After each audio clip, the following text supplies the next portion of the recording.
এরে আল্লাহর বান্দা যুবক ভাই, ওই মাইকেল জ্যাকসনের কথা কি তুমি জানো? যেই মাইকেল জ্যাকসন এত বড় ধনী একজন ব্যক্তি ছিল, এত বড় শিল্পী ছিল। এই মাইকেল জ্যাকসন টাকা পয়সার কোনো অভাব নাই,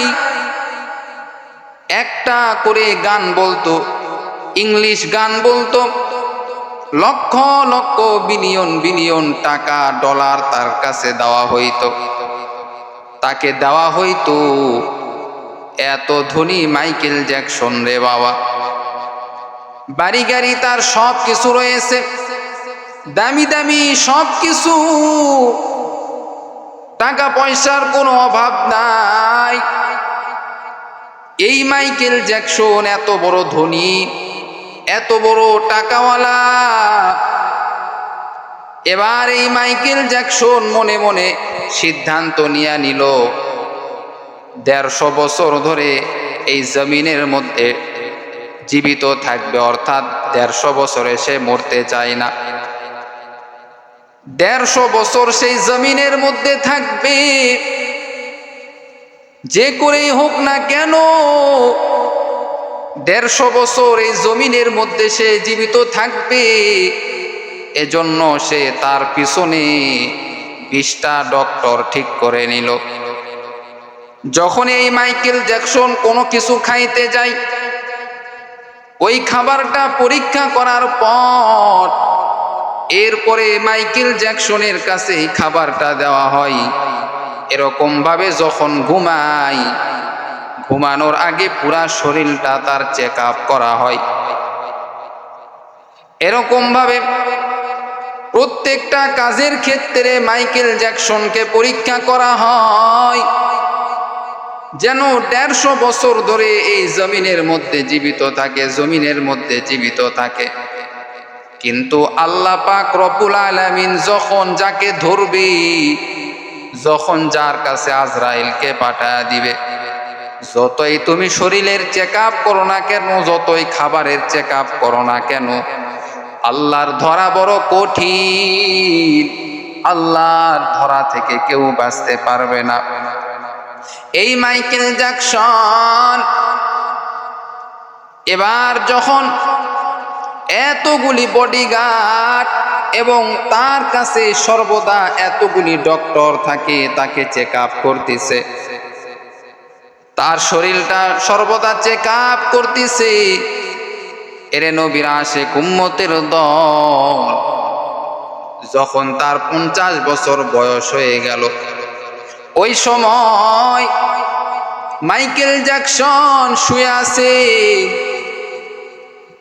আল্লাহ পাক রব্বুল আলামিন আজরাইলকে ঘোষণা করে দিলেন, ওরে আজরাইল, আর তুমি দেরি করিও না।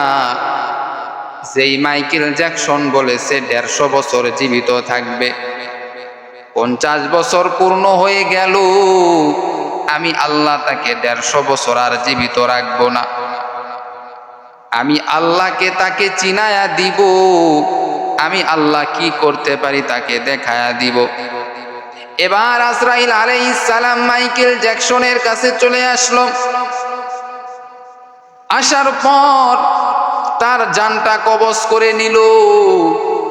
এতগুলি চেক আপ করার পরেও, সব কিছু তার খাবারের চেক আপ করার পরেও, সর্বদিক থেকে তাকে গার্ড দেওয়ার পরেও আল্লাহর ফেরেশতা আজরাইল মাইকেল জ্যাকসনের কাছে চলে এসেছে।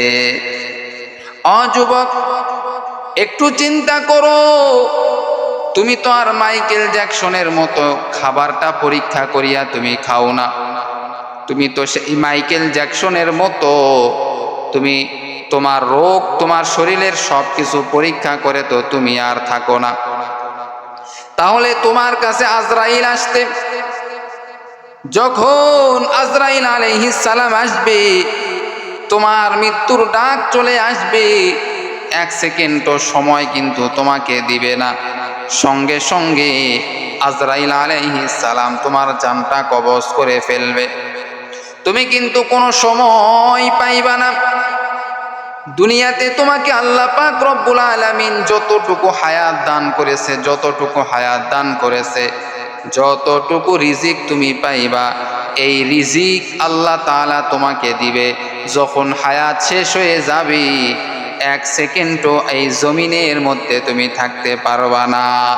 মওতু কাসির কুল্লু নাসিন শারিবু কবরু বাইতিন কুল্লু নাসিন দাখিলু। এরে নবীর আশিক উম্মতের দল, এই জমিনের মধ্যে কত কোটিপতি ছিল, লক্ষ লক্ষ কোটিপতি ছিল এই জমিনের মধ্যে, তারা আজকে দেখো কবরে চলে গেছে। কত রাজা বাদশাহ ছিল, আজকে সব রাজা বাদশাহ কবরে চলে গেছে। কত প্রধানমন্ত্রী ছিল দেশের, সবাই আজকে অন্ধকার কবরে চলে গেছে। এরে নবীর আশিক উম্মতের দল, তুমিও তো কবরে যাইবা, আমিও তো কবরে যাইব। কবরে যখন তোমাকে নিয়ে যাওয়া হবে, আত্মীয় স্বজন সবাই তোমার কাছ থেকে চলে আসবে। সঙ্গে শুধু যাবে তোমার আমল, সঙ্গে শুধু যাবে তোমার নেক আমল। তুমি যা নেক আমল করবা, এই নেক আমলটা তোমার কবরের মধ্যে থাকবে। সুবহানাল্লাহ। এরে নবীর উম্মতের দল, এজন্য মৃত্যুর ভয় তোমার অন্তরে ঢুকাইতে হবে, কবরের ভয় অন্তরের মধ্যে ঢুকাইতে হবে। কখন না জানি মালাকুল মাউত আজরাইল আলাইহিস সালাম চলে আসবে। ওই সময় আমি কি উপায় হবে, আমার কি উপায় হবে? আজরাইল যদি আমাকে থাবা দেয়, আজরাইলের থাবা থেকে আমি কোনোভাবেই বাঁচতে পারবো না। বেঈমানের যখন জান কবজ করা হবে, আজরাইল ভয়ঙ্কর রূপ ধারণ করবে। ধারণ করার পর বেঈমানের কাছে আজরাইল উপস্থিত হয়ে যাবে। আর যখন কোনো ইমানদারের জান কবজ করা হবে, ইমানদারের জান কবজ করার সময় আজরাইল এমন নরম ভাবে আসবে, এমন সুন্দর হয়ে আসবে, ইমানদার নিজেও বুঝতে পারবে না তার জানটা কবজ হয়ে গেছে। এরে নবীর উম্মতের দল, দুনিয়াতে কত নাফরমানি করতেছো, কত গুনার কাজ তুমি করতেছো। এখনই যদি তুমি মৃত্যুবরণ করো, আল্লাহর আদালতে তুমি কি জবাব দিবা? এজন্য দুনিয়াকে তুমি আপন মনে করে দুনিয়াতে তুমি চলাফেরা করিও না, কারণ এই দুনিয়া তোমাকে ধোঁকা দিতেছে। এই দুনিয়ার মোহে পড়ে তুমি ধোঁকার মধ্যে আসো। বুদ্ধিমান তো সে যে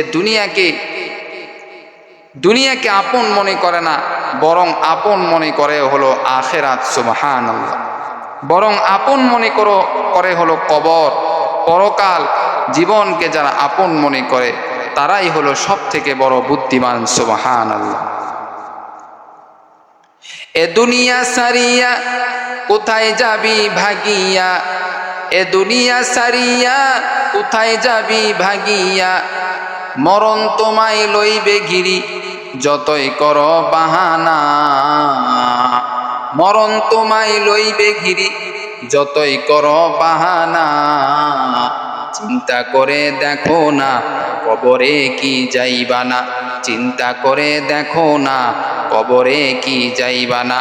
যেই কবরে আল্লাহ সারা বন্ধু কেহ থাকবে না, যেই কবরে আল্লাহ সারা বন্ধু কেহ থাকবে না। চিন্তা করে দেখো না কবরে কি যাইবা না, চিন্তা করে দেখো না কবরে কি যাইবা না। এরে নবীর আশিক উম্মতের দল, চিন্তা করিয়া দেখো বাবা, কত মানুষ কবরের মধ্যে চলে গেল, একটু চিন্তা করে দেখো। তোমার আত্মীয় স্বজন কতজন কবরের মধ্যে চলে গেল, তারা তো দুনিয়াতে আর কোনোদিন ফিরে আসবে না।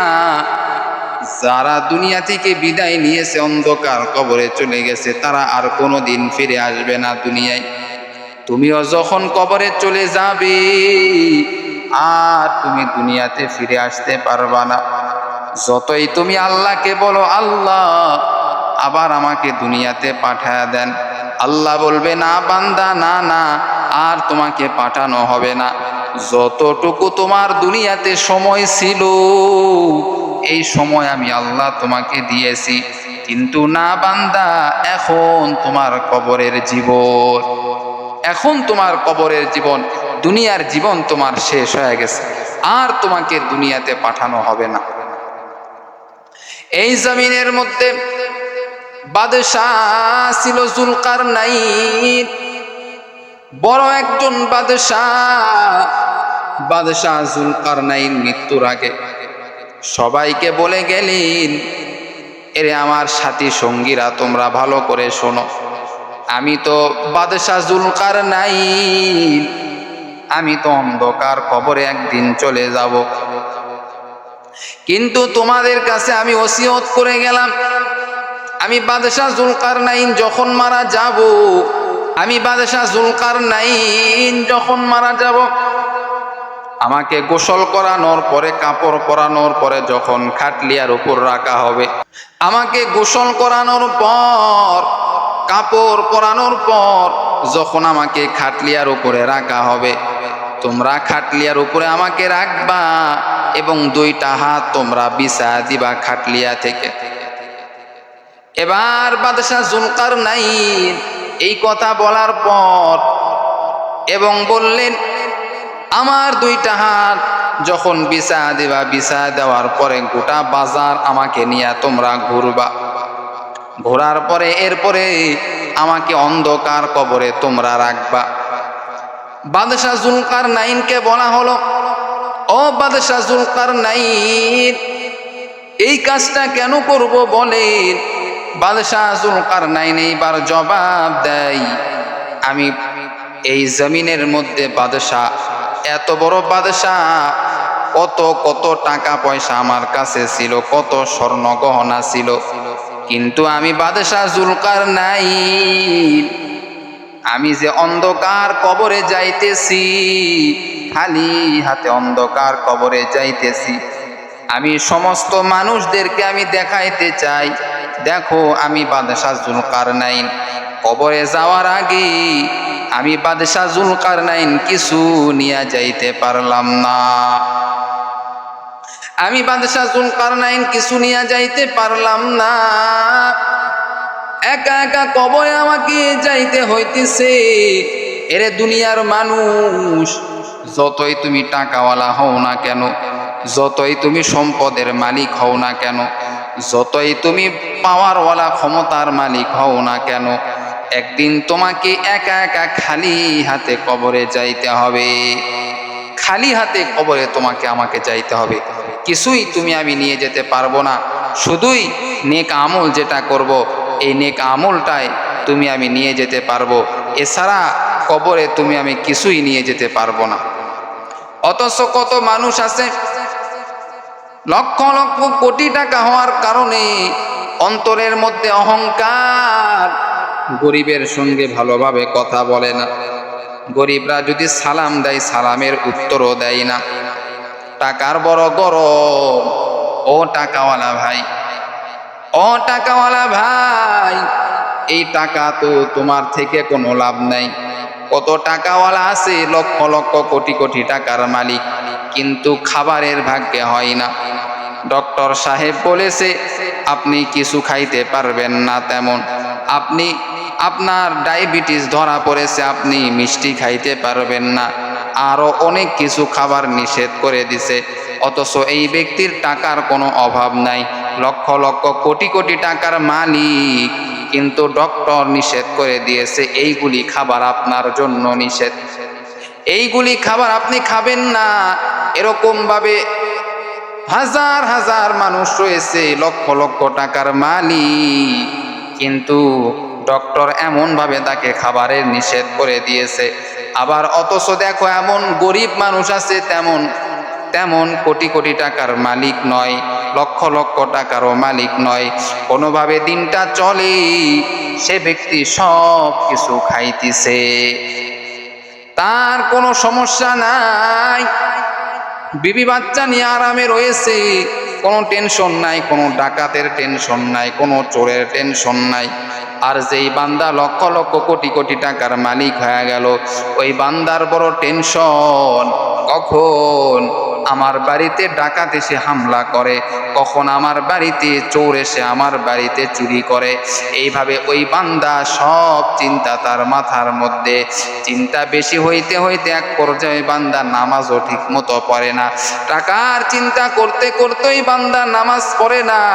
ওই বান্দা সর্বদা টাকার চিন্তায় থাকে, কোথায় গেলে আরো টাকা ইনকাম করা যাবে, কোথায় গেলে লক্ষ লক্ষ কোটি টাকা আরো পাওয়া যাবে। যার যত হয় তার তত লাগে। ওরে নবীর উম্মতের দল, আবার যেই ব্যক্তির যত টাকা সম্পদ হবে ওই ব্যক্তির হিসাবও হবে বড় কঠিন। এজন্য বেশি টাকা যাদের আছে তাদের হিসাবও হবে বেশি, যাদের টাকা তেমন নাই তাদের হিসাবও কম। এজন্য আমাদের টাকা হইলেই আমরা অহংকার করব, মানুষকে দাম দিব না, নিচু অর্থাৎ গরিবদের সঙ্গে খারাপ ব্যবহার করব, এটা কখনোই করা যাবে না। এটা যদি আমরা করি আল্লাহ নারাজ হয়ে যাবে। মিনিশেই আপনাকে আমাকে শেষ করে দিতে পারে, আল্লাহ ধ্বংস করে দিতে পারে, ফকির করে দিতে পারে। রাজাকে আল্লাহ ফকির করে দিবে, ফকিরকে আল্লাহ বাদশা করে দিতে পারে। এই ক্ষমতা একমাত্র আমার মালিক আল্লাহ রয়েছে, সুবহানাল্লাহ। এজন্য অহংকার করা যাবে না। অহংকার করলে আল্লাহ নারাজ হয়ে যায়। যে ব্যক্তি অহংকার করে আল্লাহ তার উপর নারাজ হয়ে যায়, রাগান্বিত হয়ে যায়। আল্লাহ তাআলা তাকে বিপদের মধ্যে ফালায়া দেয়। প্রত্যেকটা কাজের মধ্যে আমরা বিনয় হওয়ার চেষ্টা করব। শয়তান অহংকারী করেছিল বলে শয়তান বিতাড়িত হয়ে গেছে, শয়তান জাহান্নামে চলে যাবে। এজন্য অহংকার করা হলো শয়তানের কাজ, আর বিনয়ী হওয়া হলো নবীদের কাজ। বলেন সুবহানাল্লাহ। আল্লাহ আমাদের সকলকে এই কথাগুলি বুঝে আমল করার তৌফিক দান করুক। সকলেই বলি আমিন।